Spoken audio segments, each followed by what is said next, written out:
Olá, tudo bem, turma? O que nós veremos hoje?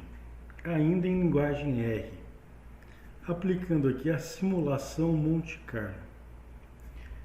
Trabalharemos com aquele exemplo de análise da capacidade de processo, contudo com um diferencial. Eu escrevi uma programação completa em R para uma análise bem profunda em qualquer tipo de problemas reais que você venha a realizar a análise de capacidade de processo e também uma análise de sensibilidade. Seguindo aqui, até sugiro isso, o método DMake. Sobre esse método DMake, nós acabamos de publicar um paper que é justamente dentro do método DMake, definir, medir, analisar, melhorar e controlar, inserimos também a simulação e a otimização numa estrutura bem completa do DMake. E propusemos aqui um fluxograma de como que você pode utilizar o DMake combinado aqui com o método de otimização e simulação. No meu canal vou postar o link para ter acesso a este paper que foi publicado agora em 2022 numa revista 2, uma revista muito boa, trabalho muito prático e interessante. Bom, voltando aqui para a nossa aula de hoje, para não ficar muito extenso, farei parte 1 e parte 2. Então, qual que é o plus dessa aula, digamos assim? É enviar para vocês aqui no meu canal, que não é monetizado, um canal feito para ajudar, ou melhor dizendo, auxiliar pessoas que trabalham com métodos de otimização e simulação e também os meus alunos aqui da Unesp. Então, como é que você pode trabalhar com uma simulação Monte Carlo? Você pode pensar no método DMake, que aquele artigo eu faço menção de como aplicar o DMake, que também basicamente é um ciclo PDCA. No software estatística, ele nos fornece em cada fase do DMake quais ferramentas você pode empregar. Que na fase de definir, de medir, na fase de analisar, melhorar e na fase de controlar. Que não é o foco aqui. A gente vai trabalhar com análise de capacidade de processo, com CP, CPK, nível sigma, essa análise de acessibilidade com relação ao processo. Então, nesta aula, o foco vai ser uma análise bem profunda de como eu implemento em problemas de análise de capacidade de processo a simulação Monte Carlo aqui empregando a linguagem R. Bom, o exemplo que vamos trabalhar, ele veio lá da base de dados do software Crystal Ball, já conhecido aqui no meu canal. Já resolvi ele de várias formas, pelo software Crystal Ball, aplicando o Excel em programação em VBA, que também é interessante, só que em comparação R, lá fica muito mais trabalhoso. E aqui no R, você dedica maior tempo, digamos assim, para análise gerencial, que é o mais importante em problemas práticos.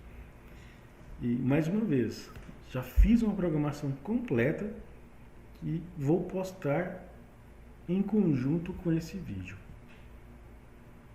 Então, nesta análise, o que nós temos? Um 3x. Tempo de moldagem, tempo de ciclo e a pressão no molde.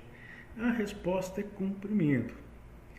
Isso aqui foi feito, a função empírica foi gerada por um planejamento de experimentos, um DOE, e temos uma função empírica aqui quadrática. ou um polinômio de grau 2. Dito isso, vamos para o R.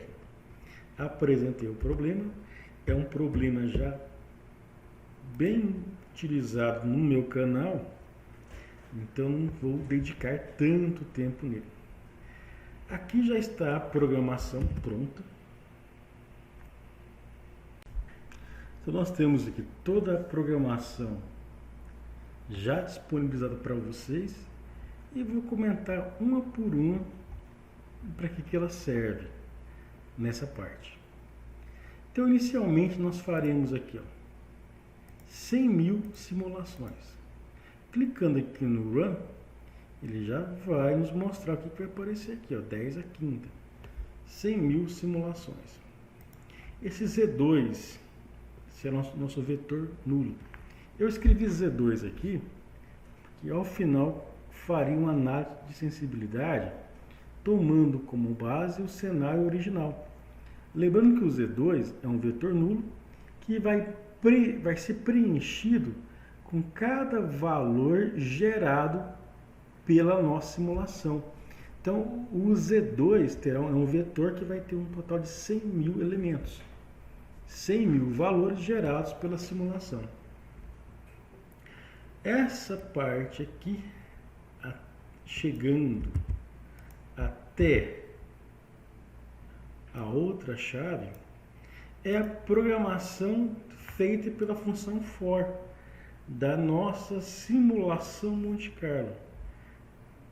Tanto x1, x2, x3 são variáveis aleatórias, seguindo aqui um comportamento de uma função de densidade de probabilidade normal. E aqui nós temos a função empírica, feita corretamente. Então, eu estou aqui com o meu cursor nesse momento, clicando no Run, ele vai compilar, compilou corretamente. Agora você tem que instalar os pacotes QCC, que é um pacote para controle estatístico da qualidade, e o pacote 6 Sigma, ou Six Sigma. Eu já instalei, então eu vou ativar os dois. O comando aqui é library QCC e library Six Sigma. Perfeito. Agora eu estou nesse momento que ele vai gerar, para que eu faça rapidamente a análise da capacidade de processo no R, eu tenho que por proforma, como um pré-requisito, gerar um gráfico de controle. Como nós temos apenas uma única amostra, o gráfico de controle é o xbar.on, ou seja, uma única amostra. Então ele vai pegar 100.000 elementos e gerar um gráfico de controle. Demora um pouco, não se preocupem. Esse gráfico é apenas um pré-requisito, esse gráfico aqui, para que nós possamos realizar logo em seguida a análise da capacidade deste processo. Perfeito. Então não tem nem esses pontos fora de controle, para nós não importa nem um pouco, que não é isso que eu quero. O próximo comando vem do pacote Six Sigma, que é o Process Capability. Então nós temos aqui 59 é o limite inferior, 67 é o limite superior e o target 63. E o capacidade vem desse objeto aqui, entra aqui agora. Clicando. O que nós temos aqui? Eu quero. Este é o gráfico da capacidade desse processo. Primeira coisa que você vai olhar, o CP, variabilidade. CP menor do que 1, o processo está com muita variabilidade. É um processo que não está sob controle. Ou melhor dizendo, é um processo incapaz. Olhando para o CP L, CPU, CPK inferior e CPK superior, você consegue dizer onde esse processo vai errar com maior frequência. Acima do limite superior ou abaixo do limite inferior. Quando eu olho para o CPK mesmo, que é o mínimo dos dois, você percebe que é o CPU, ou seja, se produz com maior frequência peças acima do limite superior, que neste caso vale 67. O CPM é a mesma coisa que o CP, só que tem mais informação.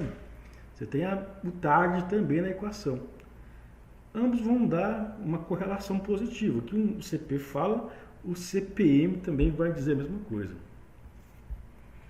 Quando você olha para esse valor aqui, 0,044%, é a probabilidade de você ter valores menores ou iguais ao limite inferior. Neste caso, 59. E esse aqui, 1,1%, é a probabilidade de você ter valores acima de 67. Você somando essas duas áreas aqui, essa área e esta área, que é a área dada por essas probabilidades, multiplicando aí por 1 milhão, nós temos o defeito por milhões de oportunidade. Para provar isso, eu fiz os cálculos para vocês. Aqui, probabilidade de ser menor do que 59, ou igual 0,0434. Confere com o que nós temos aqui. A probabilidade de ser maior do que 67, 1,0321. Muito próximo com o que está aqui também.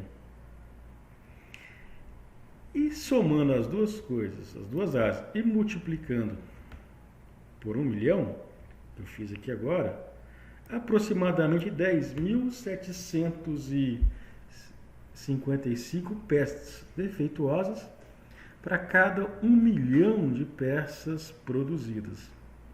Show de bola, né? Outra coisa que nós vamos trazer agora para vocês é o comando ou pacote FBasics para trabalhar com estatística descritiva. Você tem que instalar o pacote e depois ativá-lo. Como eu já instalei, só estou ativando. Esse comando FBasics nos fornece toda a estatística descritiva para os nossos dados. Aqui, número da amostra, 100.000, o mínimo, o máximo, primeiro quartil, terceiro quartil, a média, a mediana, que é o segundo quartil, o intervalo de confiança para a média, variância, desvio padrão e por aí vai. Então, esse comando do FBasics é para nós termos aqui a estatística descritiva. Eu calculei o FBasics para quê? Para gerar esse mesmo gráfico, mas por curvas. Então, nós temos agora o próximo comando. Eu busquei aqui a média que veio daqui e o desvio padrão, que está aqui, 1,42. Vou até preencher em tempo real o desvio padrão com esse valor calculado aqui. Então, o que a gente vai ter agora, professor? Para encerrar essa parte 1. A mesma coisa que aqui está, porém com gráficos de curva mesmo. Raiz. Aqui está bonitinho, com pacote. Então, o que a gente vai ter aqui? F de x. O que eu faria agora? Calcular a curva normal. Esse é o comando.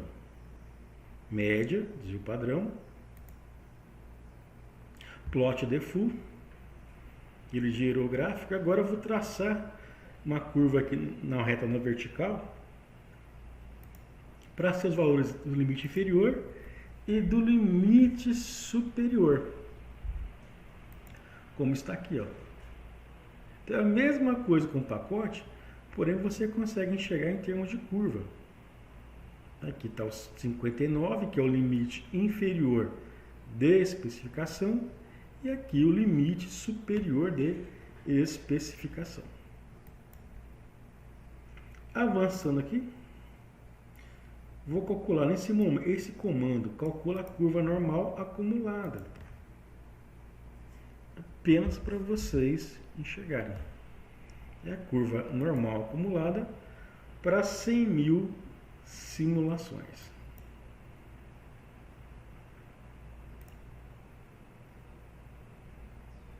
Esse comando par imfrom, eu quero ver dois gráficos na mesma linha.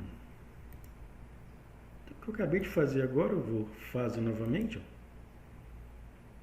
Em casa, vocês vão obter a mesma coisa.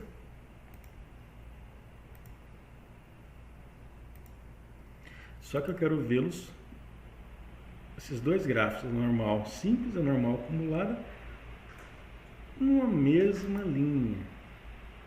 Pronto. Aqui feito para vocês verem. Essa é a parte 1 desta aula. Na parte 2, mostrar